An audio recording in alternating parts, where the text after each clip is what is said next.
go. Welcome to episode 10 of Corals Soapbox. Good morning. Is it 10? Is it? My God, the woman can talk.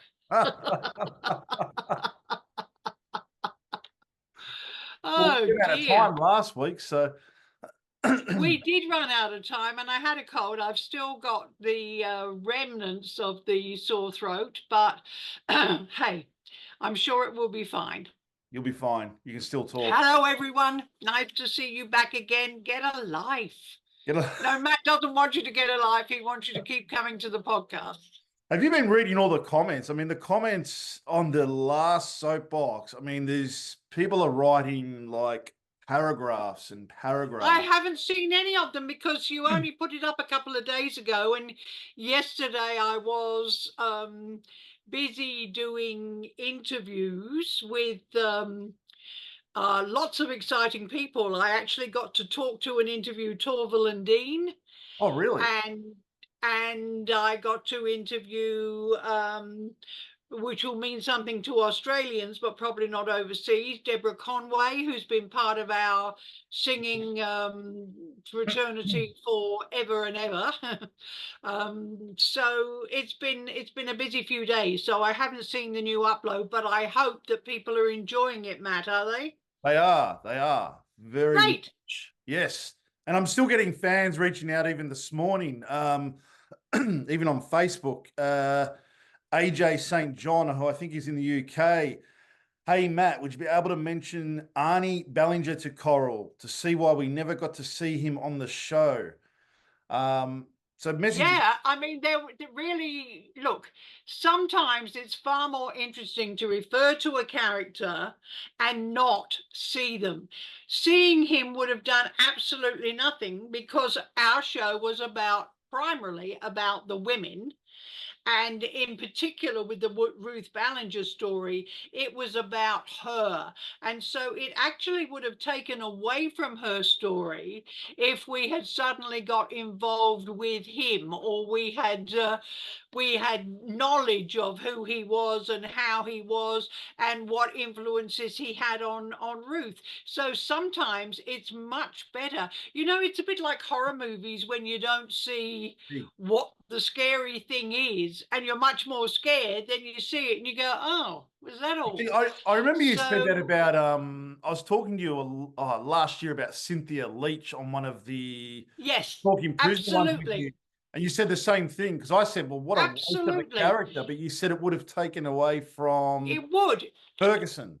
It would have taken away from the freak completely, and you have to make these decisions as to, you know, what characters are still characters, but we never actually see them, but they're serving the story. They're pushing the story forward for another character. And since we were concentrated on the freak, to have brought Cynthia in, all right, she would have worked for a short-term arc if we'd seen her and we'd seen a clash between her and the freak. But how much more interesting was it to see clashes between the freak and the people that we already had and we knew and we were invested in? So you don't bring new characters in. Well, you bring them in for one of three reasons. Number one, they have actually served their purpose. Their story's told. They're no longer facilitating stories for anyone else. Number two, they simply don't want to re-sign for a longer period. And number three, they're pulling focus away from the main characters whose stories we are trying to tell. There would have been no point in having a new character for Joan to deal with when she already had so many around her where the stakes were so much higher. So I understand why people say, oh, I wish we could have seen him, but it actually would have added nothing to the Ruth Ballinger story to have seen him. Only if he had been behind the breakout, and that would have undermined her, and that would have said, well, she's just another female who's fallen victim to her husband. And we didn't want to do that. So it gets mentioned because he needs to get mentioned. We know that she is Mrs. Ruth Ballinger, so therefore who is Mr. Ballinger? But that's all he gets. Even Ruth is dismissive of him Yeah. in terms of she's pulling the strings in this area. She is running the show inside the prison. He isn't, so there was no purpose to bringing him in. Yeah. Yeah. Okay. There we Hope, go. hope that answers it. It does. Now, you had some characters that you wanted to talk about from last. I do want to, because a lot has been said. I think somebody said on the page that the male officers are almost always baddies. And, you know, why is that? Why can't we have a good male officer? Well, part of the reason why Jim Fletcher underwent such arcs is because it's fairly boring to have a male officer who is a goody, because basically he can only do the job of an officer. And if he was a goody, all he would have been doing is walking around replicating Meg. Now, Meg could talk to the women about women's issues, but a male officer can't talk to the women about female issues. So therefore, he would have been an extraordinarily boring character. And that's why the effort was made with Jim Fletcher, even though I only came in at the very, very end of Gerard's last episodes. I mean, they put him, he himself hated just playing a goody-goody and saying virtually the same lines week after week.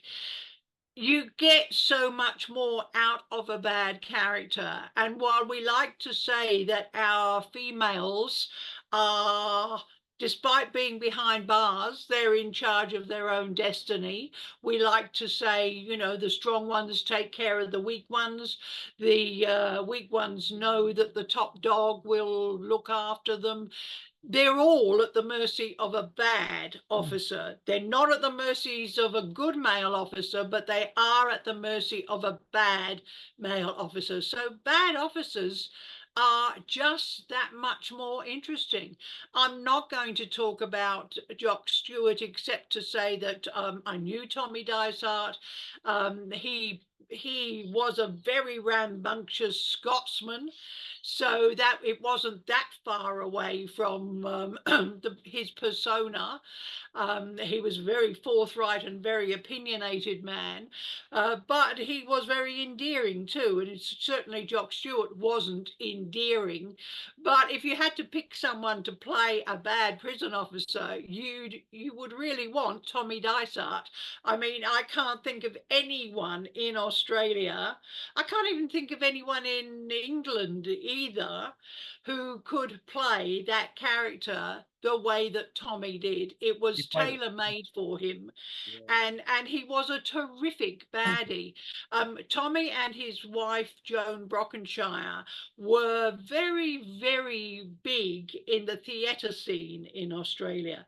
So it was a case of, if you want someone who is big in the theatre scene, you know you're only going to have them for a limited amount of time, because as soon as a big musical comes up, and they were musical performers, as soon as a big musical comes up, they're off. And a big musical can run, well, in those days, it could run 6 months if it was touring Oh, wow. around the capital cities.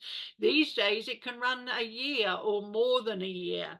So you don't want to take the chance of signing someone who at the end of 6 months, because that was the standard for long-term characters, was a 6-month contract.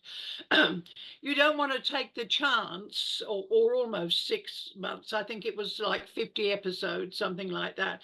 You don't want to take the chance that at the end of it, they're going to say, well, you know, I'd love to stay, but I'm off to do Sound of Music or something like that. So I can't say anything much about the character of Jock Stewart, because I didn't create it and wasn't there for any of the stories, except that I did think he was absolutely terrific, which leads us on to Len Murphy, who a Yeah. lot of the people who write say, isn't Len Murphy a copy of Jock Stewart? Well, only in terms that he is a baddie, but Jock was a much more physically evil person, whereas Len was manipulative and nasty. I think the first thing that we saw him actually do, which was really, really subtle, was, and it may have been his first or second episode, but I remember putting this in because I wanted to show the kind of man he was, who had absolutely no empathy for women whatsoever. And that was, and I can't remember who it was, it might have been Chucky or somebody like that, went to the toilet and he insisted that she leave the door open. Now, it's a very, very small thing, but any woman will tell you that for a strange man to say, leave the door open while you sit on the toilet and have a pee, absolutely, totally humiliating. And even though that was a moment which most of the audience don't remember, it actually set up that Len Murphy character as being inwardly without any empathy, cruel, nasty, and manipulative. He learned very early on which of the women he could manipulate and which he couldn't. I The think where you problem set that up the we big, I think had, where you set yeah, up the sorry, big, go on, Matt. I think where you set up the big backstory for Len was that his wife left him for another woman, and That's right, and so any inkling of the fact that the women might be gay, he hated them instantly. But that was, it's a case of which comes first, the chicken or the egg. We can understand why, rather than his wife leaving him for another woman, making him the way he was, is the fact that the way he was is the reason she left him for another woman, because he was a cold, nasty arsehole of a man. And I'm not talking about Maury now, I'm talking about Len Murphy. I want to make that clear. The problem that we had with Len was that Maury Fields, for those who are not Australians, Maury Fields and his wife Val Gelay were icons in what in England we call the variety circuit, but what in America they call vaudeville. And they did a double act together, much in the same way as my mum and dad did a double act together, and my grandparents did a double act together, and they played all the different circuits way, way back in the day after the war. And they were known for their stage performances. Then along came a show called Hey, Hey, It's Saturday. And that show, which lasted over 20 odd years, actually made a household name out of Maury Murray. Fields. And just And just, so just saying just on that, did you catch when they did the Hey Hey reunion a few years ago? I did. They had Marty, his son, sitting there with the Great Aussie Joke, and they had Yeah, and talking to hologram. his father. Yeah, Yeah, I saw it. It was that was brilliant. It was oh it was terrific stuff. But the same people who watch Hey Hey It's Saturday also watch Prisoner. yeah. And the two shows were on at the same time. And it came to the point where we were getting feedback that, oh yeah, but Maury wouldn't do that, or Len Oh wouldn't do that really? because he's a good bloke. I saw him on Hey Hey It's Saturday and he was telling jokes, and really in much the same way as they do today, and we frequently have to pull them up, you and I and other fans, and say, no, no, that was the character, that wasn't the actor. And actors play any amount of characters. We have people saying, why is Len doing all these nasty things when we saw him last week on Hey Hey It's Saturday and he was doing this? You had to make a choice of whether or not we could just compact the character and use it to the absolute full extent. I mean, given the shortness Len. of Maury's run, which I think was only about well, it was less than 6 months, I think, from memory. Given the shortness of his run, boy, he packed in a whole heap of evil stuff in a very, very short time. And that was because I'm sorry I made the call, but I said to the powers that be, then there is always going to be this problem that they're waiting for him to tell a joke. There's always going to be, because he's so closely. Many of you will know the phrase typecasting and know that there are people who have had one great role in their careers and barely worked again because of it. And Yeah. I use, even though she has done some things, I use Val Lehman as an example of that. Val, despite all her years in Prisoners, is probably the most underused actress in Australia, television wise, because everybody says, "Oh, B. Smith." No, we can't use her. B. Smith. But how Some do we get people have around? such a power. Sorry, darling. Yeah. How do we get around? I mean, it's funny you say that because it's also like in America with Kurt Sutter with Sons of Anarchy. He said he'll there's no other. He's written heaps of shows since, but none of them have ever No, taken off. And Vince Gilligan with Breaking Bad, same thing. He's never written something. unfortunately, the thing about it is you have to have already had status for Yeah, people to accept you. Now, if you look at Breaking Bad, it hasn't affected Bryan Cranston's career in any way, no, shape, or no, form. It hasn't led to him being typecast. The reason for that is that Bryan Cranston was already a respected actor in any number of roles before he did Breaking Bad. And so people could say, "Oh, yeah, I remember I saw him in this movie," or "I saw him do that." yeah, Not so when someone is virtually discovered. And we have to remember that because there were not many local dramas in Australia, most of the actors in Prisoner were pretty well unknown to the general public at large. If they hadn't been to see them in the theatre, they maybe seen them once or twice in something, but they didn't have big reputations, if you like. They didn't have big personas.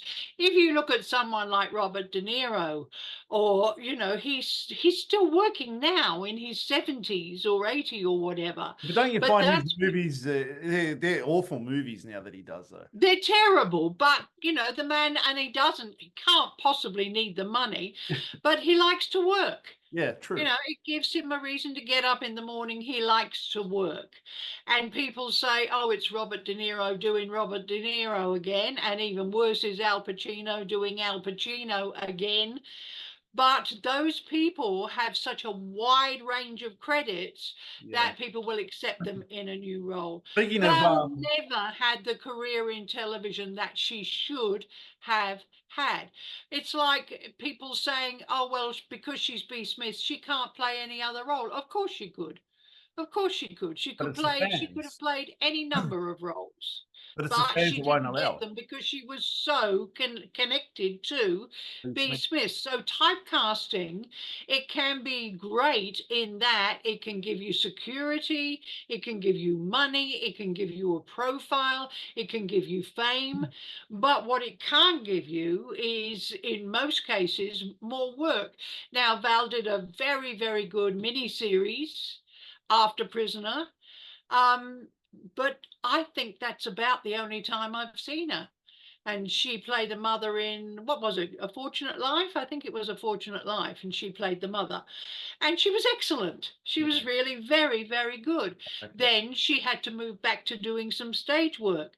But it hasn't been prolific for her in the last 40 years, given that she was, in her time, if we say 1979, 1980, Val Lehman was the biggest star in Australia. She was a superstar. And yet typecasting has meant that she didn't have as diverse a career as she might have had. And Phelan had a very diverse career because she had already done roles which she'd been closely identified with. She'd been in Bellbird, and Yeah. Bellbird was probably our first serial. And she had played, strangely enough, in Bellbird. Probably no one around who watches Prisoner who remembers Bellbird, Great show. but she had played Ian Smith's wife in Bellbird. And in Bellbird, she and Ian Smith had been married. He had been the policeman. She was expecting a baby. And I'm here to tell you that that is where the cult of believing characters over actors probably started in Australia, because Channel 2 was inundated with baby clothes sent by fans Oh, for I that heard that. baby. That's right. Yes. Yeah, absolutely. And when she lost the baby, there were people who mourned and sent sympathy cards and God knows what else. So she already, when she came into Prisoner, people had been used to seeing her, and producers knew what a good actress she was and how diverse she was. She then went on from Prisoner to do Something in the Air, in which she played a totally different type of character and was an absolute delight. And Annie never stopped working because she had that advantage of having already established herself as a working actress rather than a star. Now, Well, Maury was just too well known can I as a just comedian. talking about Maury with the jokes and being on Prisoner at the same time? One interesting fact, which I'm not sure you probably do know, after The Sopranos with James Gandolfini, he was offered the role on The Office that Steve Carell part. So James Gandolfini was the first choice.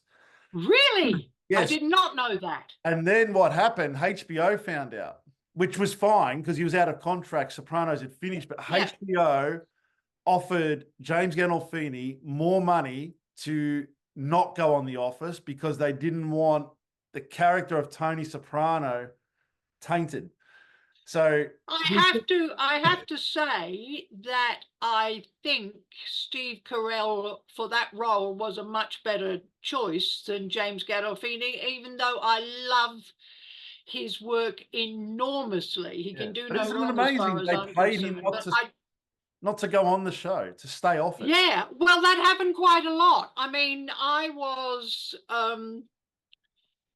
when I left Home and Away, I was paid not to do another show for the length of what Wow. would have been my contract for 2 years. So I picked up, probably about 8 or 9 months of money to sit home and do nothing. Wow. And that happens quite often. Quite often, networks or production companies will say, well, we will pay you not to appear on anything else because we want to, even though we don't want to use you, we don't want anyone else to use you. That's amazing. And it's one of those really weird things. Wouldn't you think, if you've got to pay the people anyway, Use it. make use of them? I'm trying to find a comment that was left because you've really opened the floodgates about Rick Manning as well. And there was an interesting Oh God. there was an interesting comment on the YouTube channel which I'm trying to find. So you keep talking while I'm trying to Okay, find it. okay. Well, I'm sure that a lot of people will think less of me for that. No. And There's I think, actually one person wrote, nothing surprises me about Andy Anderson in real life. I knew someone who worked as an extra on a show he did. Said the guy was an absolute prick. No wonder gangsters almost shot him. um, an absolute prick is a very, very apt but in all fairness, as long as he did his job well, that should not have mattered. There are other people yeah, in true. that show and other shows that I've worked on who have been absolute pricks. But you look at the results on the screen and say, you know what, they're bloody good. And you put up with them being absolute pricks. But, because we were under such pressure and he was heaping such shit on us and giving us such a hard time, I thought, bugger this, one of us has to go, and it isn't going to be me. So he had to go. So I know there will be Rick Manning fans who didn't appreciate what I did. I don't think Andy knows to this day that I deliberately wrote him out because he was being a prick. Let's bring him on. Not with me here, no thanks. If I never see him again as long as I live, it will be far too soon, I promise you. I can't find the comment now, but someone made a comment saying that Andy Anderson was actually on Blue Heelers at the time you wrote it. And I think he got written out again on Blue Heelers. That was not because of me. He was only brought in to play a particular role in Blue Heelers. I had to say to them, because in Blue Heelers we had moved, as I think I told you last week, to a different system where I was there even for the first reading of the script with all the cast, and if anything sounded awkward or somebody didn't understand something, I was there on hand to either explain it or to rewrite it. And I do remember seeing him at the cast read, but I didn't speak to him, and I don't think that we made eye contact during that. But yeah, he was, but it wasn't anything to do with my casting. So oh dear.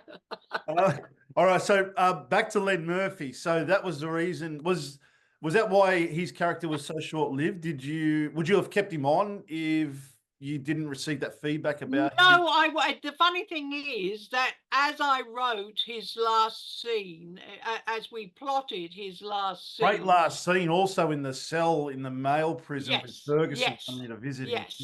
As I was plotting his last scene, Mari Trevor, yes, it was Mari, I'm pretty certain it was Mari Trevor, threw a cast party at her house. And we all went to her house, and Maury got me on one side, and this is not a story against Maury because he's lovely, but he was a typical, what we call a typical old pro, and they were always about, you know what I'm doing next, don't you? I'm not supposed to tell you, but I'm going to be, and everyone I've ever known in show business from that era, from the 50s and 60s, everyone I've ever known has always done it. So he got me to one side and he said, you know, they've asked me to stay on, don't you? And I said, oh, have they? And he said, oh, yeah, they're really driving me mad. They've offered me more money and they've said, you know, I can have a say in my stories and everything. And yeah, they want me to stay on. They want me to sign for another 12 months, but I'm thinking about it, but I don't know because I've got hey. And all I can do is stand there thinking, I can't tell him. I've just written him out. He's gone and he doesn't know it yet, poor darling. And he's spinning me this story about, you know, how the character has been such a hit, and it was. I mean, people hated him with a vengeance, but one of the reasons for taking him out was that he was pulling focus from the freak. And, you know, you can't have two such powerful personalities virtually duplicating each other's roles. Did you write that fight? Because that fight scene between Joan and Len, that is the most talked about. Because it's very difficult for me unless someone says you, even when sometimes I know you've done this, Matt, you've said to me, you actually wrote that episode. And I've said to you, did I? I have absolutely no memory of it at all. You've got to remember that in my career, I worked on, in some capacity, over 900 scripts, over 900 episodes of various shows. Some I worked on as a script editor, some I actually created the stories and plotted them, some I wrote them and other people have plotted them, some I wrote them and plotted them and came up with the story. And I honestly sometimes think I wrote that, and then someone will say to me, no, you didn't, and it turns out I plotted it. So I came up with it, but I wasn't the actual writer. Now, I did plot the scene, the fight scene, I can tell you that much, absolutely, irrevocably. But whether I actually wrote it, I have absolutely Amazing no to me. idea. But I did think, okay, you know what? I took the idea from the old westerns. A lot of people won't remember old westerns, but there was usually a scene in an old western where two blokes would confront each other, and the stock line was, "This town ain't big enough for the two of us." And it would either lead to a gunfight or some kind of fight in the saloon where the saloon was smashed to pieces. And I wanted that confrontation between Joan and Len, because the way it looked to an audience, and this was, many thanks to the charisma that Maury has as a person on screen, it could have gone either way. It could have gone either way. I mean, Len could have killed the freak, and we didn't know. And the worry for Joan was, oh my God, here's a male officer who's got some advantages on me. Yeah. And hey, this could be the end of me. I remember floating this, and it got a very resounding thump on the head. And it was why we went with Pixie's rape by Frank. I wanted, it's a terrible idea when Oh I think no, of it. let's get You ready. know what I'm going to say, don't you? I wanted Len Murphy to sexually assault the freak and say, now you're put in your place, you're a woman, act like one. And Whoa. the powers that be, I mean, I was a bit ahead of my time in pushing the envelope, but the powers that be said, you want this misogynistic, evil man whose wife has turned gay and run away with another woman to virtually rape a lesbian. Can you imagine the outcry that would have caused? So they were absolutely right in saying no, cannot be. Yeah. And, then Joan doesn't tell anybody, because if she tells somebody, it means he's won. Yeah. Even though it would get rid of him, she decides she's going to beat him on her own terms. But they were absolutely right to pull the plug on that. You have to sometimes, I think I've said this before, for writers, we call it killing your babies. We have a great idea, and it is a great idea, but it's only an idea. Yeah. It's not a full story. It's a moment on screen which is shocking, and oh my God, if we had done it, even now people would say, oh my God, Yeah. when Len Murphy tore Joan's clothes off and raped her, Yeah. who could see that coming? Absolutely nobody. But where does it go? It gave Len power that we didn't want him to have. And so it was dumped, and the rape of poor Pixie by Frank Burke took its place. But I think more people would have talked about the rape of the freak, Yeah. because we said, well, how would he do it? I said, well, he knocks her out. He just king hits her and knocks her out, throws her on the floor, and climbs on top of her, and we cut away to another scene, and when we come back, there's the freak alone in the cell trying to put her clothes back on. Maury doing up I his think pants. well, no, Maury nowhere to be seen.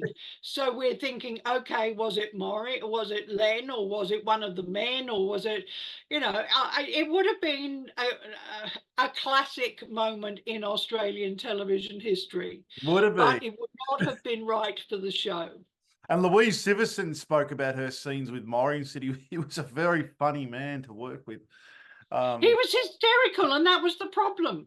He had, and he could get into character Because comedy actors actually have a far wider range and a lot more in their toolbox than a lot of straight drama actors.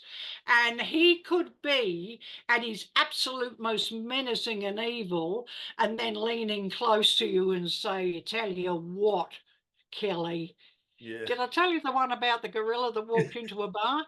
I mean, literally, it was hard sometimes for the women to keep a straight face and react in the way they were supposed to react. He's a very, very funny man. Was. Very And him funny, and him which is and Val were why great on not Val Lehman, Val Gillet on the Flying Doctors. Amazing together on that. they were both wonderful. They'd come from being musical performers, and they were both terrific. They're icons within the business, but sometimes being an icon is detrimental to a particular show, or it wasn't the Len Murphy show.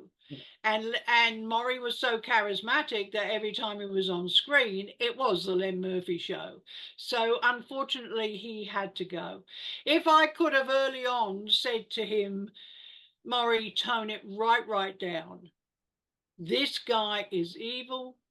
There's nothing, you're not playing it too big. You're not playing it for laughs. You need to play it interior just for the evil that's in him." Yeah. And maybe Maury would have been there for 2, 3 years. Who knows? Wow. I don't know. But really, truly, because he had such a presence and because he was so well known, that's why we had to get rid of him. But I thought it was only right that he and Joan had their big confrontation. It would have cheated the audience if they hadn't had that. Definitely. Um, Excellent. And you cannot find this information anywhere except with Coral. On this show. Well, you can't find this information anywhere because, with all due respect, and I know that what draws people to a show are the actors and the characters and the way the actors act the characters. But to assume that they know what's going on, they know what their character is doing, and that's all they know. They Yeah. don't know what an episode costs to shoot. They don't know what the shooting schedule is. They don't know how programming works. They don't know what the future arcs are, because we are very, very careful. As in life, you don't know what's going to happen to you. We are very careful to make sure the characters don't know what's going to happen to them. Otherwise, they would play it towards that end goal, which they don't know What is going to happen? is going to happen to them. So you get limited information from any actress in any role. All it's really good for is, oh, excuse me, I've got a visitor. Yeah. Just put him on camera for a moment. This is the beautiful Ollie, Ollie. who is I've seen him before. Ollie, who is a rescue cat. I rescued him. He's a Ah, purebred Vermilla, and he's 13 years old. And his poor mummy, who had owned him all his life, had to go into old age care, and it looked big like he one. was going to end up in a pound.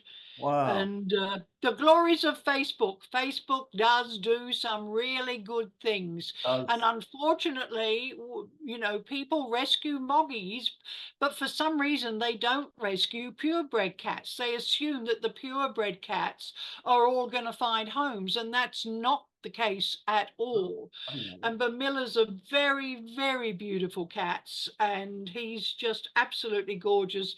But he's decided I'm his person, and my other 3 cats are saying, "Bugger that for a lark. She's our person." So Ah. he's up beside me now on the desk, and he's trying to get me to pay attention. No, I can't, sweetie. I can't. Not now. No, no, Another no. another character that was I'm sure you created, but I'll double check and fans talk about is Inspector Grace, played by Okay, okay. Terry Let's Gill. talk Mate. about the wonderful Terry Gill. Now, way before Terry Gill did Prisoner, my dad had a television show in Melbourne called Time for Terry. And Terry Gill worked on the fringes of production for that show. And Terry Gill married a very, very beautiful dancer from the Lido nightclub in Melbourne called Carol Ann. And they were married for, oh God, must be more than 50 years before Terry died. And Terry started, I can't remember what episode he started in, but I think he had like one line, and that was it. He was just a cop who was coming in to see someone, and that was it. So, and gradually we said, oh well, let's get Terry in, because he was reliable. He knew what he had to do. He could do it in one take. So we didn't have to mess around. He was a very versatile actor. He wasn't a great actor. He was never going to do Shakespeare or anything like that. But he made a character out of Inspector Grace. And let me say that while I did extensive character breakdowns on all the major characters, I never did them on what were initially the bit part players. Never. Because there was no need. They were going to come in for a spit and a cough, and who knew when or if we were going to see him again. But Terry made such an impact. He was so totally natural the first 2 or 3 times Inspector Grace appeared, that once I realized what he was capable of, I just started building up Inspector Grace. Now, he wasn't always available, and when he wasn't, we got I can't remember what we called him, Sergeant something or other, but the actor was Simon Chilvers, who was he was another very, very fine actor, and actually had a very extensive stage career, far more so than Terry had. Actually, he had a big part on Prisoner when the great fire, the fire. He did. You're absolutely right. He did. And when you're talking about Maury, say, being very funny and sending someone up, Simon had a scene with Ted Douglas, and he'd learned the script, and just for a joke on the first take, he said he was supposed to say, well, it's clearly a case of manslaughter, right? And he looked straight at Ian Smith, straight at Ted Douglas, and said, well, it's clearly a case of man's laughter. And if you look at manslaughter and put a line through after the S, it's 2 words, it's man's laughter. And of course, Ian, who is, you know, a jovial character at the best of times, he tried to hide the smirk, and the smirk gave way to heaving shoulders, and the 2 of them just cracked up completely. That's hilarious. But Terry was incredibly busy, because if Terry thought he could bring something to it, he would say, yeah, I'll do that. So as well as being Inspector Grace, he popped up everywhere. And most noticeably, for something like 20 odd years, he was Santa Claus at the Maya Music Bowl. And the Christmas carols every single year. In fact, there were people who would say, oh, look, that's the real Santa Claus. I've got a very, very dear memory of Terry and Carol. When I was a kid, I went to my grandma's a lot on the school holidays. I'd stay there for 2 weeks. Loved it. She lived in Burwood, and she would take me every school holidays to this old church in Malvern, which was the pantomimes ran by Terry and Carol. They did pantomimes. They absolutely were amazing. They brought out fairy bread during the intervals, and we loved it. Absolutely, absolutely. They truly did. And they actually opened their own theatre restaurant at one stage. And I went with a group of people to see it. And very kindly, they said, and we have in the audience today someone without whom there would be no theatre restaurants in Melbourne, the lady herself. And of course, they knew me as Coral Kelly, because that was my name when I performed on stage. Coral. There's still people calling me Carol. Who called me Carol? Oh, there's a comment on that. I don't think they mean it. They. Oh no, yeah, there's a lot of comments call me Carol, and usually I say, well, I'm answering for Carol because she's not here at the moment. So yeah, I mean, how hard is it? But then again, if you can't tell the difference between an actor and a character, I suppose it's impossible to learn. I mean, I called my second daughter Liza after Liza Minnelli because I was pregnant, and she'd just done, I think, the film The Sterile Cuckoo, and she came out to play in Checkers nightclub in Australia, and I was pregnant, so it would have been 1969. And I thought, if it's a girl, I'm going to call her Liza. Wow. And her names are actually Liza Beth. Her middle name is Beth, Liza Beth. Wow. She said to me, why did you have to call me Liza? I get Lisa half the time, you know. And then when Liza Minnelli did the special in the early 70s, and she did, it's Liza with a Z, not Lisa with an S, because Lisa with an S goes, not Z. And my daughter then used to say that to everybody, used to sing it to everybody and say, it's Liza with a Z, The Z. not Lisa with an S. But she hated me because I called her this name that could be pronounced two ways. But Coral, even though I hate it as a name, um, there's only one way to spell it, and it sounds different to Carol. So, I Never mean, know. I've had Carol, Caroline, Cheryl. How hard is it to remember Coral, particularly once you've seen me and oh God, that's Coral. Yeah, you can't You know, forget Coral. yeah, how do you get it? Yeah, rhymes with quarrel. You want one? Misspell my name. Uh, Can we? go back to the Yeah, theatre for a minute. So you're in the audience, and Carol and Terry in the theatre restaurant. yeah. And they introduced me from the stage, and it was lovely. It was really, really lovely. People have often said to me, oh, why didn't you go back and open another theatre restaurant? But my philosophy about life is been there, done that. Next. What's next? What is the point in going back and redoing something you've already proven that you can do? Yeah. So, yeah, people say, would you not have liked to have written for Wentworth? No. I would have spent the whole time saying, hang on a minute, when we did this story back then, such and such happened. It's a different show, and Yeah. the characters were different characters. And it was only because there was such a huge prisoner following around the world that they called it Wentworth, and they used the same names. If you really watch that show, it has nothing whatsoever to do with Prisoner. You can love it on its own merits because it's really well done. I wish we'd had their money and their production values, but it's got nothing to do with Prisoner. And No. it doesn't break any boundaries whatsoever because Prisoner did all those things for the very first time. Yeah. And I enjoyed Wentworth. Don't get me wrong. Like, we watched it, we loved it, but to compare you can't.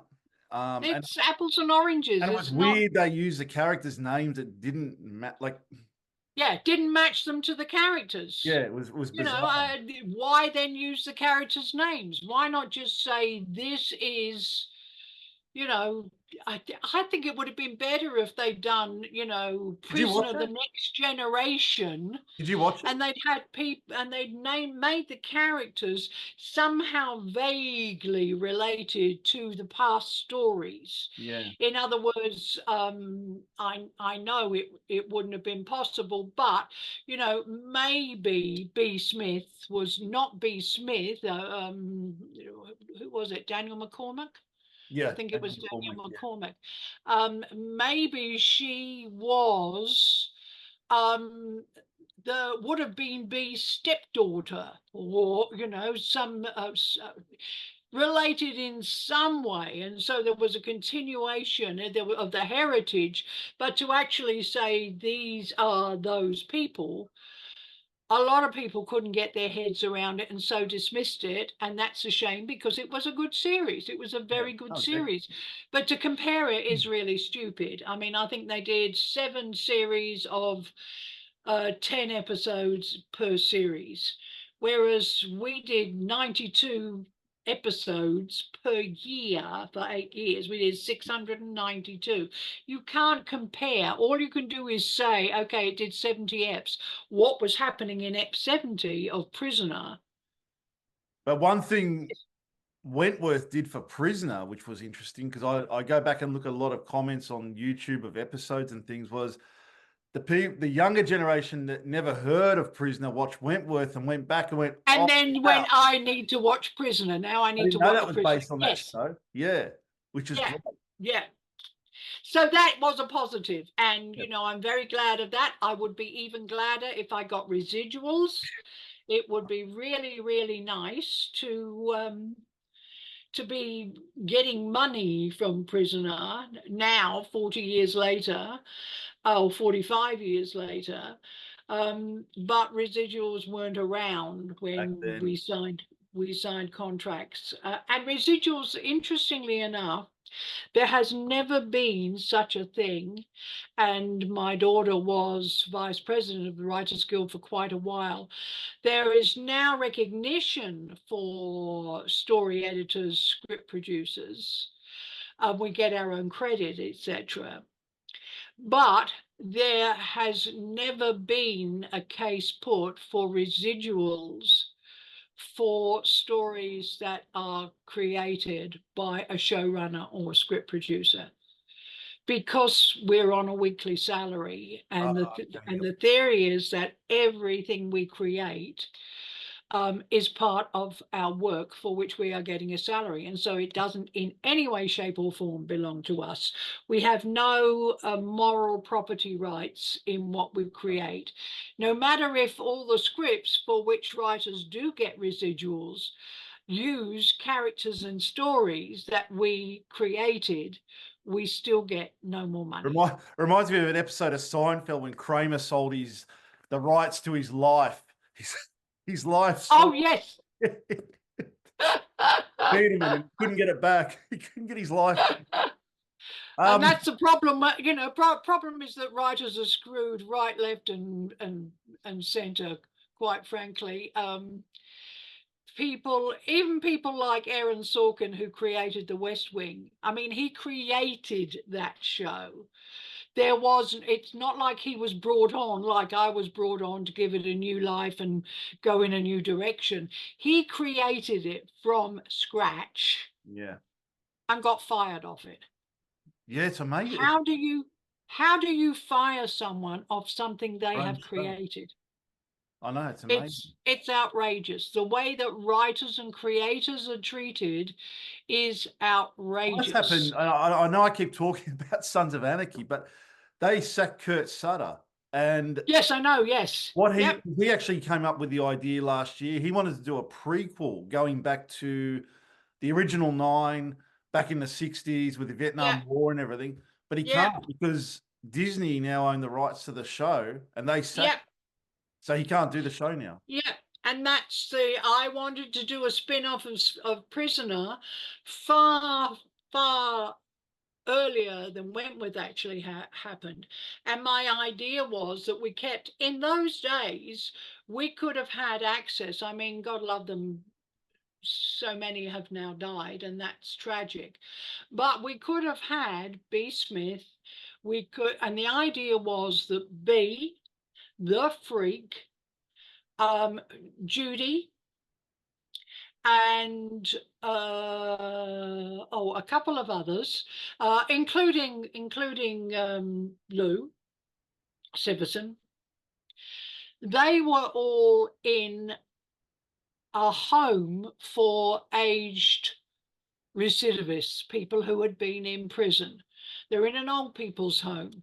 And Chrissy Latham's character, Chrissy Latham, Amanda Muggleton's character, had gone to America and married a Texas billionaire and had heaps of money. And she comes over to see them in the old people's home. And the freak is in there too, but has amnesia, or does she have amnesia? And, B talks about when she faked amnesia and she's trying to trick the freak up. And the moral dilemma is, do you take her that she doesn't remember that she was a total evil bitch and help her, or do you let her rot because of what she did when she was another person? And Chrissy Latham arrives to break them all out. And it was only going to be a 13-parter, but that was my idea. And bugger me, they said, oh, well, think about it. And then the next thing I heard, no, we're going to go with the reimagining with Wentworth. Wentworth. Wow. So That would have been great. I think people would have loved to have seen them as old age pensioners in a home where like, probably...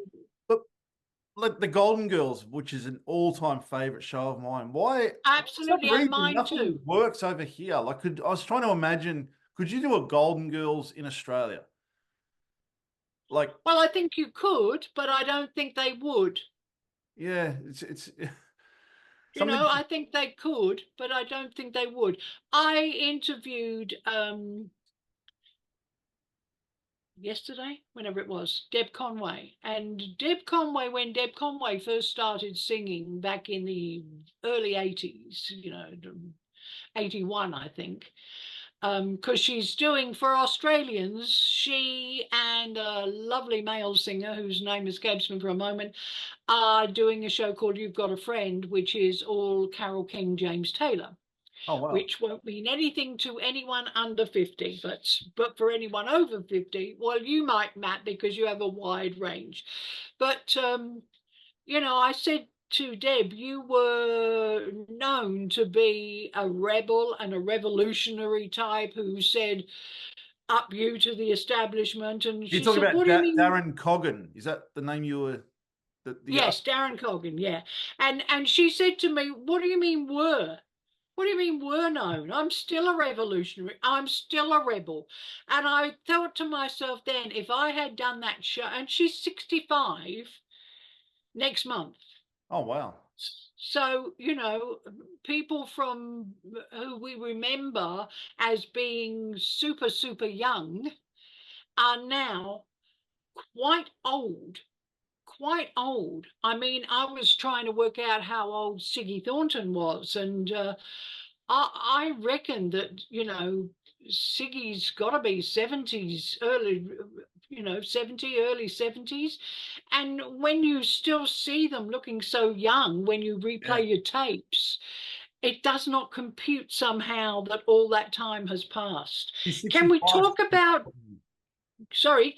65, Sigrid Thornton, born on the 12th of February, 59.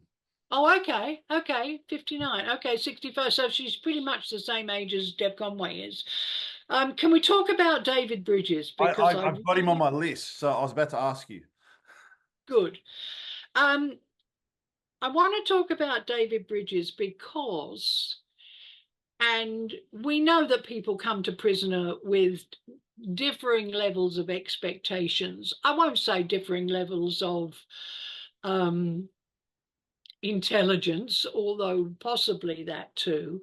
I noted that a couple of soapboxes back, there was some tosser in Brighton or somewhere, I think in England, who kept correcting me on things. And in the finish, I said, look, I created that character. Excuse me, you keep correcting me on things. And he said, well, who are you? I've never heard of you. Lighten up, lady, you know, who are you? I've never heard of you. And one of the prisoner stalwarts wrote and said, I can't believe that any watcher of Prisoner doesn't at least know Coral Drouyn's name, even if they don't know what she did. Told you prisoner royalty at that. Well, I don't know about that. But anyway, this comment. guy had never, ever heard of me. And he is contradicting every single comment that I made, telling me I'm wrong. And it's like, huh? Now, sometimes I am wrong. I'm 80 in 3 months' time. And I guarantee that of any of the people that Matt has interviewed who are even close to 80, I remember more about this show than they do. Because it wasn't a job where I had to pick up a script and learn a role. I had to eat, sleep, drink, think about it 24/7 for the best part of 5 years. And so it's ingrained in my DNA now. Now I'm going to make mistakes about dates because it's 45 years Yeah. ago. And And the while thing some about, of you are still watching it now, I haven't watched it in 45 I years. was about to say that. See, I'm 46, and I've probably watched Prisoner over 3 to 4 times, like the entire run. But the thing is about that show is that 692 episodes. I still mess things up. I mean, I get corrected Yeah. on, like I Yeah. made a mistake on the last soapbox about the actor that played Phil Cleary. You just Oh, sometimes, right. there's so many storylines that are going on, and same actors that Well, play. you said Rob Summerton, and I thought, Yeah, didn't that Rob was my. Summerton play Shane? Rob Rob Summers played. I don't know where I got Rob Oh, Rob Summerton Summers played. from. Let's not get confused again. Someone will correct us. So I don't mind people correcting me if it's a mistake about a fact. Okay. If I've forgotten an episode or I've forgotten exactly what happened, that's another thing. But don't correct me on motivation or what the characters were thinking, because how the fuck would you know? I mean, really and truly, at least give me some credit. I would not go into an operating theatre and tell a doctor how to take out an appendix. Yeah. So, correct me if I'm wrong on dates. I'm going to be wrong on dates. Absolutely. A lot of time has passed, and I've been on this earth a lot of time. And most women my age are walking on Zimmer frames or in old people's homes or whatever, and I'm here talking to you guys and loving it. And those Loving it. fans that Loving do criticize you should be thankful that we're getting these, because I mean, I'm learning still about the show. It's all these Well, years later, like I never thought I would be. I mean, the things. I wanted to talk about David Bridges Yes. because there are some fans who say, oh, David Bridges was just a male version of Bev Baker. So I think to myself, did I mess up? Did I explain it so badly that they can't see the difference? And I think it's important to talk about, all right, we don't really have serial killers in the way that America does. Yeah. But then we don't have convicted felons running for prime minister or president President. rather. And may I say that as we speak, for all of those expats who are here in Australia and may not know, the Conservative government in Britain has overnight been completely decimated. It's not even coming in second, it's Oh, coming in third, wow, I didn't see that. with the lowest amount of seats it has ever had as long as Parliament has existed. Wow. Labour is set to take 410 seats. And then I can't remember if it's the Reform Party or another party is running second. Wow. And the Conservatives Didn't will see get that. around 113 seats. It's a complete, the Labour members are going to outnumber them 4-1. Wow.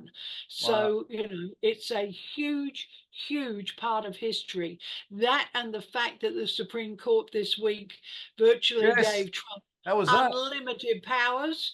Did you watch the So debate? Gerard Maguire, Fletch himself, posted this, and of course, because I'm on his friend list, it came on my list, which said all of those monarchists in America must be very happy today because you just got a king. That's what he's calling himself now, the king. Well, it's terrifying. It's absolutely terrifying what is happening to democracy. And it is the nature of the beast that we do things not altruistically. It's the nature of human nature, if you'll excuse the pun, to say, what's in it for me? Yeah. And if you think you're going to be better off, that's how you'll vote. And it doesn't matter if the person is lying through their teeth to you. All you see is, I'll be better off. I'll be better off. But I got to And say that debate. I mean, Biden. it was terrifying. Let's not get sidetracked or we'll run out of time again. Okay. But when the choice is between a really good, decent man who has lost his marbles and can't do the job, but can call on incredibly experienced people around him to Yeah, help him through, as opposed to a convicted felon who has openly said, not joked about it, but openly said on day one, he will go after anyone who opposed him. He'll put Joe Biden on trial. He'll put the judges on trial. He will run the Justice Department. I just don't see how anyone can say, well, Trump looks stronger, so I'm going to vote for him. I don't get it. I do not get it. I know It's bizarre. There's a Anyway, video. Did you David see the latest Bridges. video of him on the news last night? He's sitting on a golf buggy. He's talking to someone. Someone's videoing him. I don't think he knew he was being videoed, and he's talking about how Biden's quit. Biden's gone. I got him out. And then they go, Kamala Harris will be next in. And then he goes, oh, she's a fucking bitch. He actually said that. He's, Anyway, all right, Prisoner. Remember David Bridges. Prisoner? You remember Prisoner? All Bev right, Baker. David Bridges. yes. Let's look at motivation. Bev Baker was a psychopath. I don't see the two I don't see. It's come up on various forums, and I agree with that, but I don't see that character being a Bev Baker. I no, personally Bev Baker killed for the thrill of killing. yeah. David Bridges was not. I mean, he was mentally very, very sick person. And so would you be if your mother had kept you locked in a cupboard when you were a child. But David Bridges was not a bad person. His idea of killing people was, well, they deserve to be free. So let's set them free. It's why he went after Lizzie. Yeah. This poor old lady doesn't deserve to be in here. I can't help her escape. So escape can come in many forms. I will kill her. Now, people also questioned the casting of, was it David Waters? Yeah, David Waters, yeah. Oh gosh, how good is my memory? There you go. As David Bridges. Serial killers don't look like serial killers. Correct. Jeffrey Dahmer looked like a fairly meek and mild person, and none of his neighbors knew what he was doing. And he was chopping men up and boiling them and eating them. Yeah. Serial killers generally blend in. Yeah. They don't stand out from the crowd. There's nothing particular about them. David Waters was I didn't cast him, but he was the absolute perfect casting, 100%. except for one thing. And this is where we ask audiences to bear in mind this is drama. This is not a documentary. It is not real life. It is a drama. Within a drama, you have to take certain liberties. What was the biggest liberty we took with David Bridges? Come on, Matt. Having his head off. No. Biggest liberty with David Bridges. You've stumped me. Yes, it's something. There is no way physically David Bridges could lift a dead woman's body and put it up in the pipes. Couldn't have happened. Even if he'd had a ladder, he could not have done it. Even if he'd had ropes and a pulley and tied them round her and hoisted her up, he could not have done it on his own.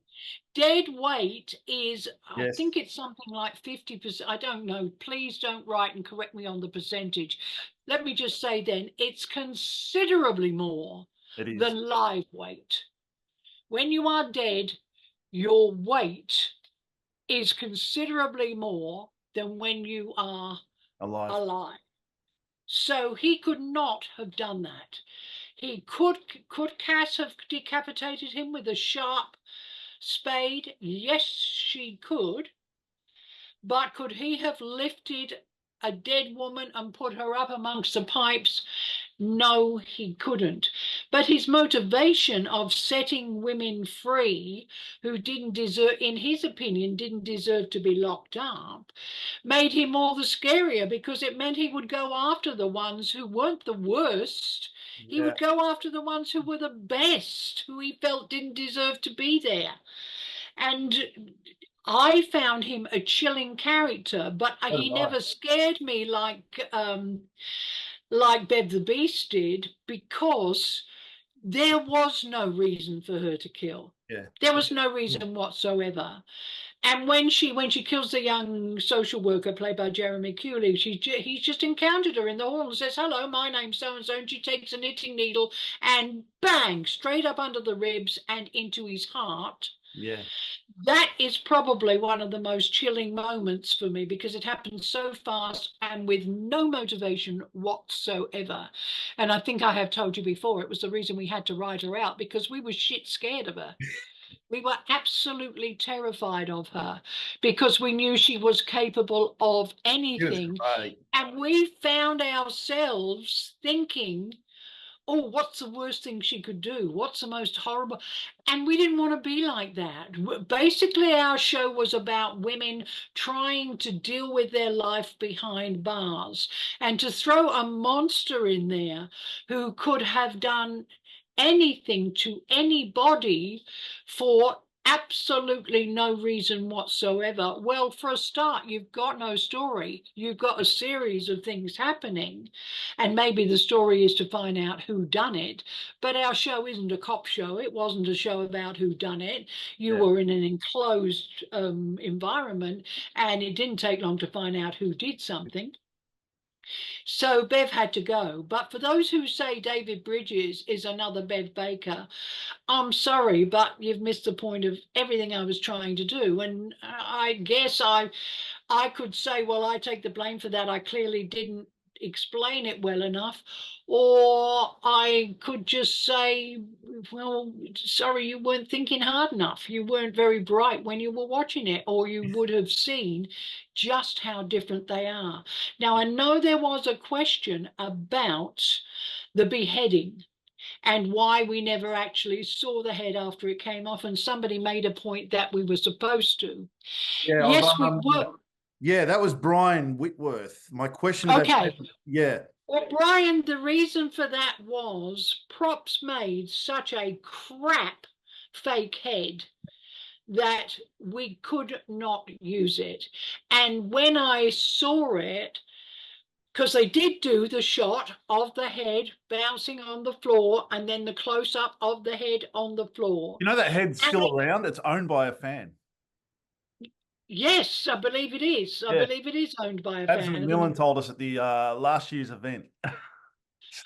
Really? Yes. Wow.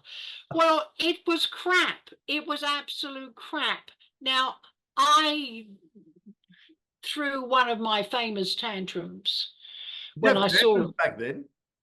Pardon? Did you have tantrums back then? Did I have tantrums? God, no, oh, you're kidding. Okay, right. Sorry. Now, tell me truthfully, because I haven't watched all of your interviews, has anyone, even off camera, made mention of my tantrums? Yeah. Oh, they have. Yeah. But they loved your scripts. Okay, okay. Who's made mention of my tantrums? I'm trying to remember now. Was it Val? No, it wasn't Val. Someone You're did bring it wicked. up. I'm trying to remember who it was. Yeah. I'd have to You're a go. troublemaker. Shut up. I don't want to know now. But the prop was so terrible. The prop, I can tell you within a space of about 12 months, 3 massive tantrums I had. One was over Mervyn, who is a chef, being given a cheap Teflon coated fry pan from Kmart or somewhere.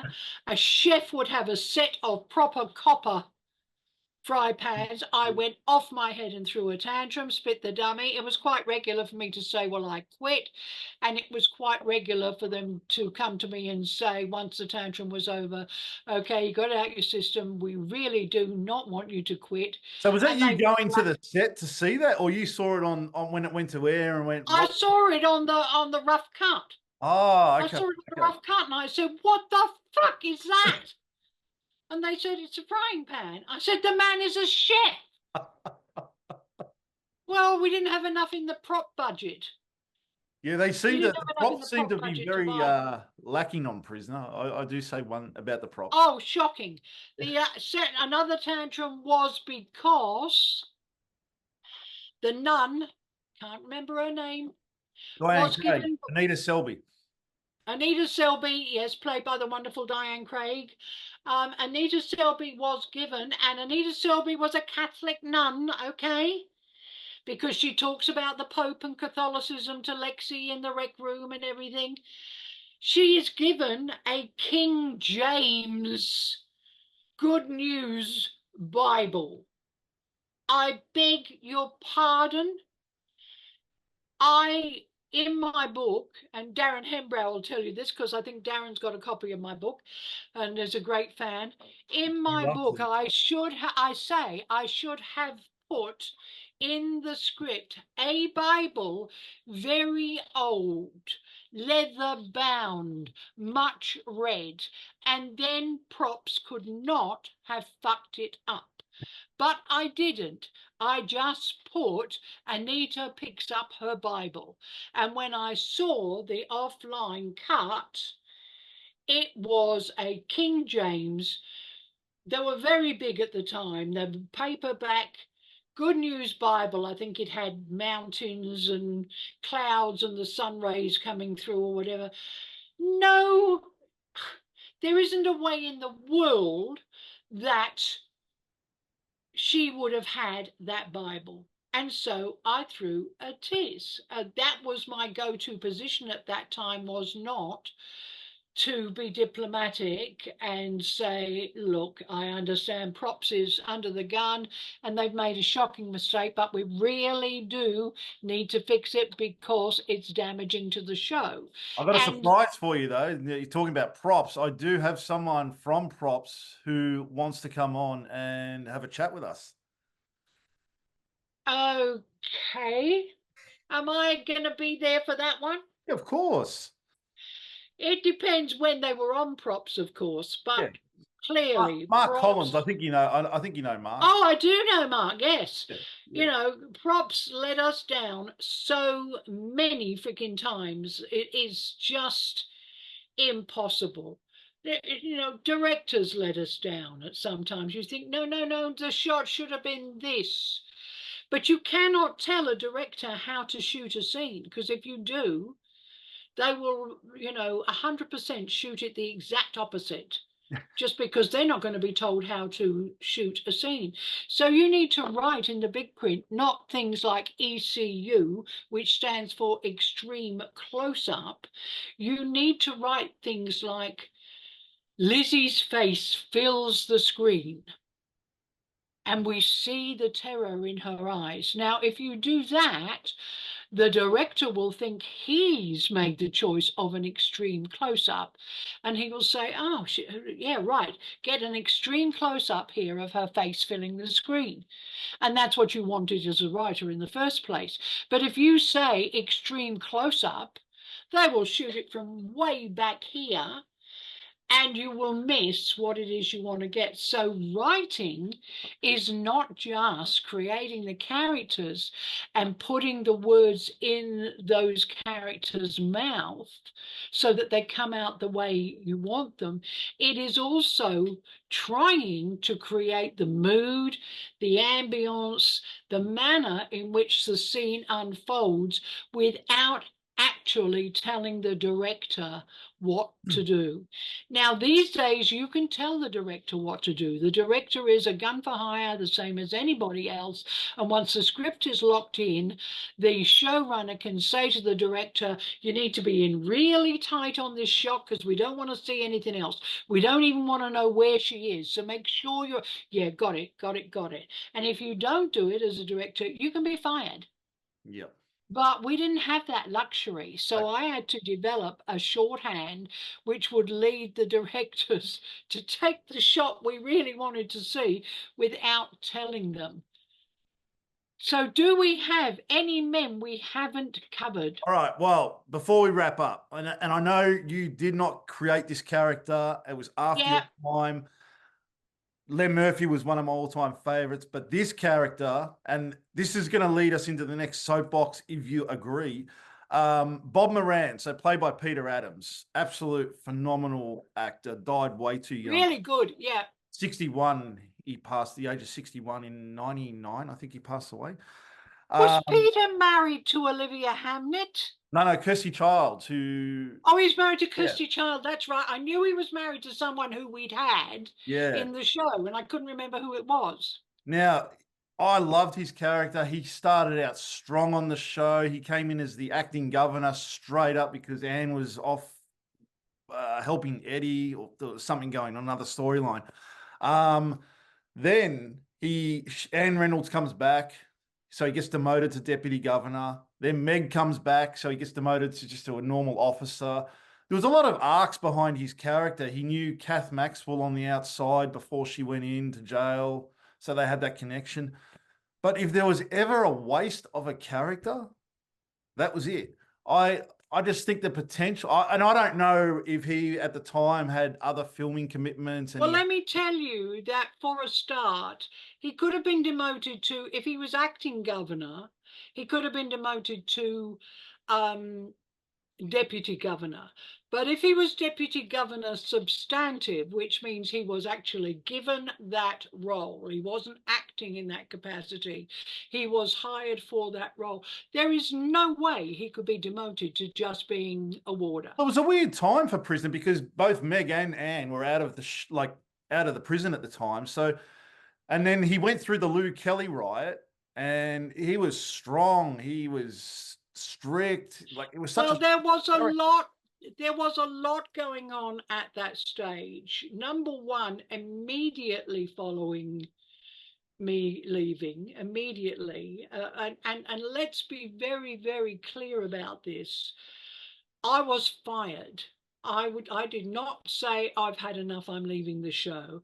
I was fired, and I was told to be out of the building within 2 hours, or they would get security to escort me out. Now, I'm pretty certain I told this story way, way back when you first interviewed me, but if I didn't, the reason I was fired is because a poem was circulated which took the piss out of Grundy's, basically. It was we have a very famous poem here by Dorothy McKellar called I Love a Sunburnt Country.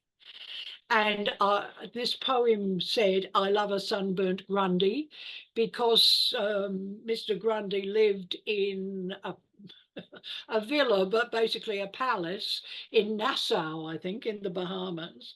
And so the poem was called I Love a Sunburnt Grundy. And it had as its second verse a verse that said, I love his mindless game shows, the call to come on down of idiotic compares and painted Grundy clowns. Now, the show it referred to was The Price is Right, I think it was, or Deal or No Deal. No, I think it was The Price is Right. And unfortunately, the poem got circulated, and for a long while, I thought it had been circulated by a friend, but in point of fact, it wasn't. The poem got circulated, and I said to Mari Trevor, I will take the blame for it.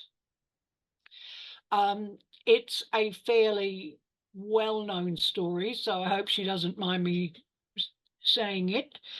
But it was actually written by my daughter, Kelly Lefevre, and it was a bit of fun. We were bored out of our minds. We'd put the shows to bed for the week, and it was just a way of letting off steam. Grundy's took it personally. At the time, Grundy's was being run by Peter Penny and Don Batty. Interestingly enough, Don Batty became one of my writers on Arcade and a script editor on not Arcade, on Pacific Drive. See, get those shows mixed up too. On Pacific Drive, some 12, 14 years later, and we became friends. And some 35, 40 years later, only a couple of years ago, Peter Penny and I finally became friends. And Peter Penny used to call me that woman. He hated me with such a vengeance. And because the poem was derogatory towards Grundy's, they saw the opportunity to say, fuck it, now we have a reason to fire her. And they did. And Reg Watson, who had created Prisoner, rang me up and said, Coral, there isn't anything I can do. They want you out, and you've given them the ammunition. Now, Mari Trevor knew that my daughter, Kelly, had written the poem. And she called me in as soon as she knew it had been circulated, before I got any calls, and said, what do we do to protect the kid? And I said, well, we can't. There isn't any way we can protect the kid from this. She'll be fired and her career will be over before it's even begun. And we all knew she had something special. Everyone knew that. I mean, I backed off and said, I'm not going to be the one to say my daughter's going to be brilliant, because, that's just a mother talking. I would have ended up straight in the same situation as Mari ended up with Peppy. Yeah. And I wasn't going to take that. So I said to Mari, she'll be fired. I'll take the blame and all the responsibility. They can't fire me. Well, they did. And they threw me off the show.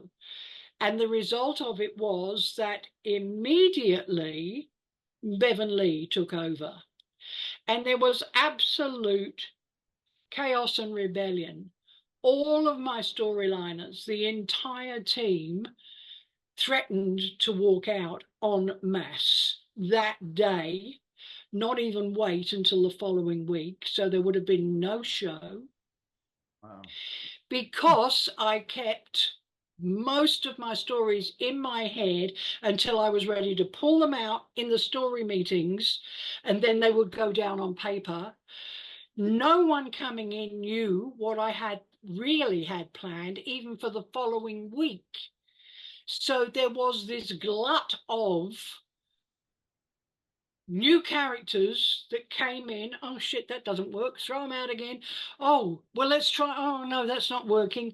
And during that period, which lasted for about 3 months, there was chaos. And I never watched any of it, but I heard that for the very early 600s, the show just got like a bit, what the fuck?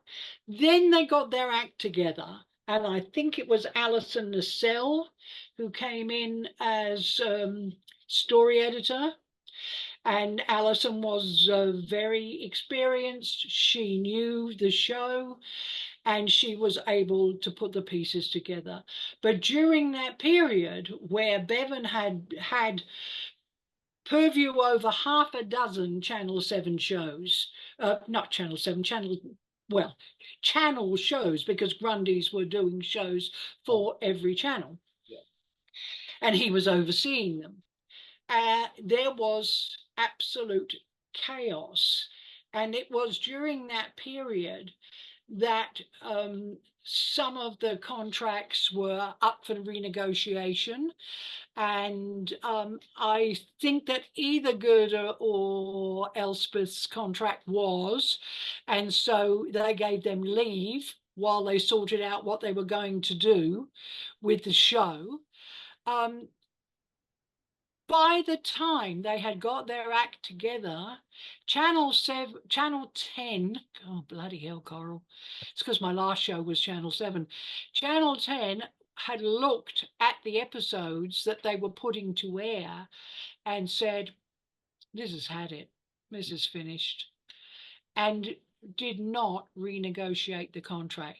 Now, I'm told by a lot of people, and I cannot comment on it because I swear to God, I never watched it even when I was working on it. I barely got time. So I certainly didn't watch it after they threw me off air. I'm told that from about 6:25, 6:30 on, it really got quite good again. And a lot of people really love some of that stuff at the very end. Yeah. But the reason why it went through the wobbly part is because I went on a minute's notice, literally on a minute's notice. And everyone was saying, oh, they'll have to ask you to come back, because the other times I had quit. And so they'd come to me and they'd flattered me and said, oh, we can't do it without you, come back, come back. But this time, Peter, Penny and Don had seen, because I was a thorn in their side. I kept saying that's a crap idea, and it would turn out that idea had come from them. You know, that's a crap idea, but leave it with me for 24 hours and I'll make it into a good idea. Yeah. And it was like, oh, bitch. So they wanted retribution. They got retribution. They threw me off the show. Did it help the show? No, because as soon as my stuff stopped going to air and they saw the new stuff coming through, Channel 10 cancelled the show. Yeah. That was so, you know, was it worth it to them? I don't know. I've never had a chance to ask Peter, and probably he's 86 now, and he probably wouldn't remember anyway. All he remembers is I was a thorn in his side, but it turns out we both love Broadway musicals and musical films, and so we have stuff in common, and we work together for Stage Whispers, and we're now in our dotage good friends. But he was responsible for ending my career for over 12 months. Wow. Because they put an embargo on me and said she is not to be hired for any Grundy show. And Grundy's were the biggest company at that time. And the word went around, well, if Grundy's won't touch her, we better not. All right. And so they gave me my career, but they ended it for a time. And Bevan Lee, who had stuffed my show up in no uncertain terms, he was responsible for me getting Pacific Drive. Wow. He said the person that we need is Coral Drouyn. Now, admittedly, it was 10, 12 years later, and he did get me other jobs in between, maybe because he felt guilty, I don't know. But then again, he was responsible for getting me fired off Home and Away. So he did it to me twice. And a lovely writer called Isabel Dean once said to me, because I said, you know, I always considered Bevan my friend. Isabel Dean said to me, it's not that Bevan doesn't love you. He does love you. He just loves Bevan more. And Bevan has gone on to be our David E. Kelly and has created show after show after show, many of them based on ideas that other people submitted. Wow. But he's got the credits, so good for him. And on that note, my darling, I must go. What is your idea for the next one?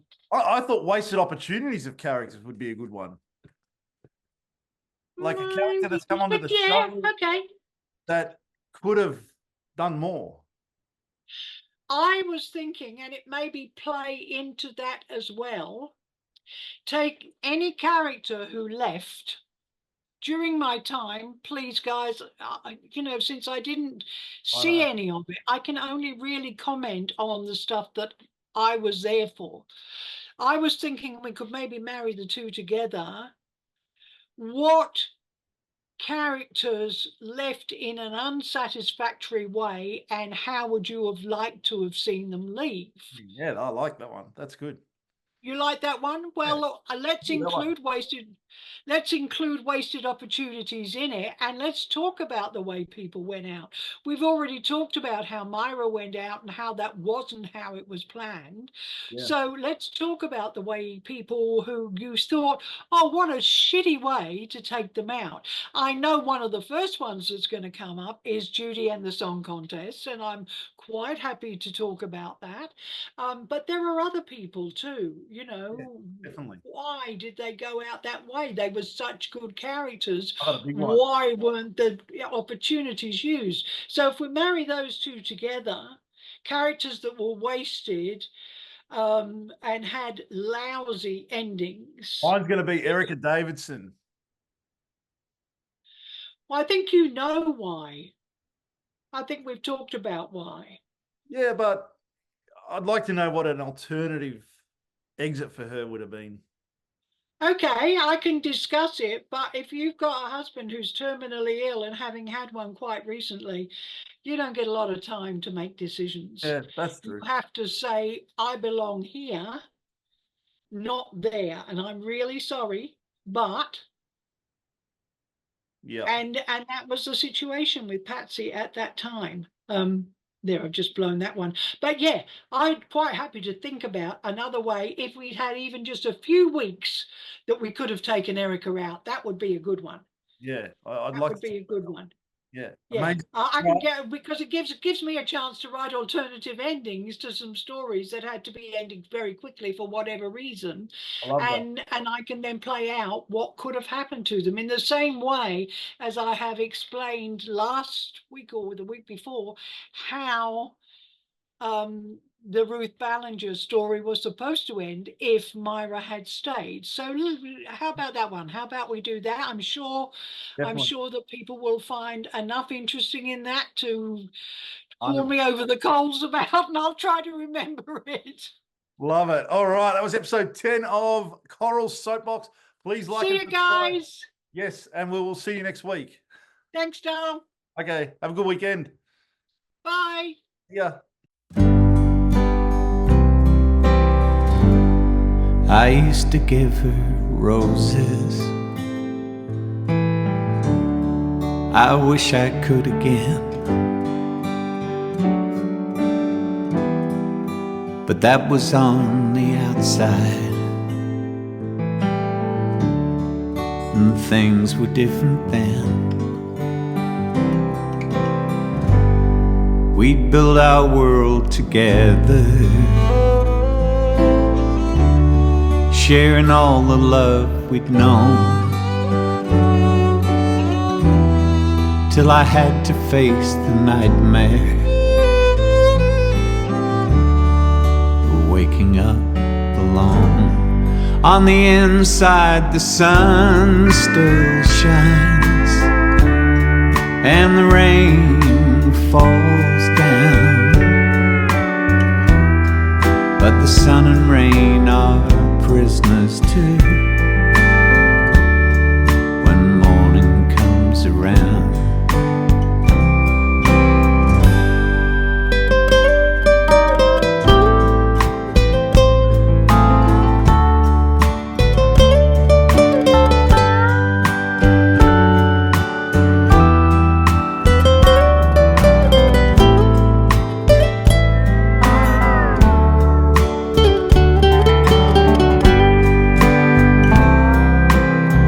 Last night I dreamed we were together, sharing all the love we'd known, till I had to face the nightmare of waking up alone. On the inside the sun still shines, and the rain falls down, but the sun and rain are prisoners too when morning comes around. On the inside the roses grow, they don't mind the stony ground, but the roses here are prisoners too